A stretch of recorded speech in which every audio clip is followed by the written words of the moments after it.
Nais ko pong i-anunsyo dito po sa plenaryo ngayon na yung inaantay po natin na yung AICS bill, yung Assistance for Individual in Crisis Situation, na dapat po sana ay ma-ratify natin ngayong hapon, ay hindi po muna matutuloy ang sa kadahilanan po na ayaw pong pumirma ng ating counterpart sa mababang kapulungan.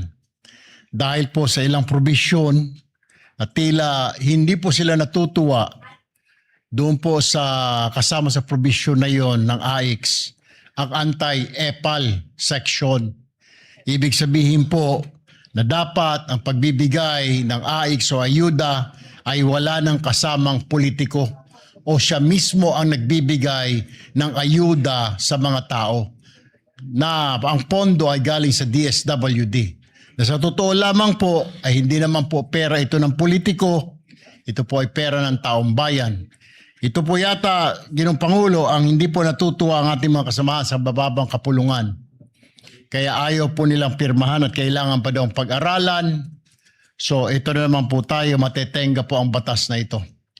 Kaya nga po, ano man po ang gawin natin, lahat po tayo dito sa Senado ay pumirma na po para ma-ratify na ito. Ayaw naman po ng ating mga kasamahan sa mababang kapulungan. Sana po ay magbago pa kanilang isip dahil ito naman po ay para sa interes ng mga mahihirap nating kababayan. Isang tabi po muna natin ang interes natin, ang interes ng grupo, pansariling interes. Unahin po natin ang kapakanan ng mga kababayan natin na nangangailangan ng tulong. Yan lamang po, Ginoong Pangulo. Maraming salamat po. Actually po, yung anti-EPAL provision, hindi ho bago yan. Dito po sa 2026 GAA, mayroon na ho tayong special provision, courtesy ni Senator Lacson. Siya po ang nag-present at nag-propose nung anti-EPAL provision in the 2026 GAA.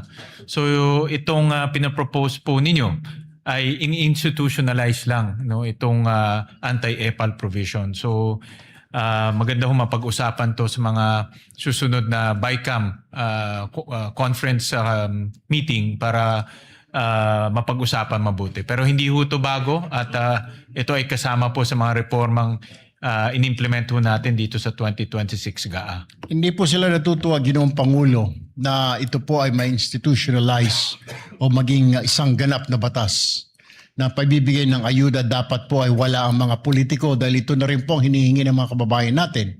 Dahil lumalabas po ito ay ginagamit ng mga politiko lalo na pag malapit na ang halalan ang pagbibigay ng ayuda ng mga politiko. Subalit, ayaw po ng ilang mga kasamahan po natin sa mababang kapulungan. Kailangan pa po yata nila, Ginoong Pangulo, na sila mismo ang mag-aabot ng ayuda bagamat hindi naman nila ito pondo. Hindi naman po nila itong personal na pera. Kaya doon po sa dalawang mambabatas po natin sa mababang kapulungan, sana po mapag-isipan ho ninyo sa mga darating na araw na hindi po ninyo pera, yung pamimigay na yan, pera po ng taong bayan, dapat po ang DSWD lamang ang mamigay niyan at hindi kayo ang dapat nagbibigay dyan.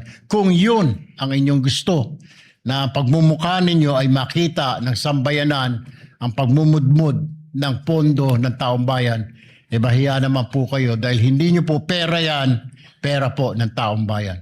Yan lamang po.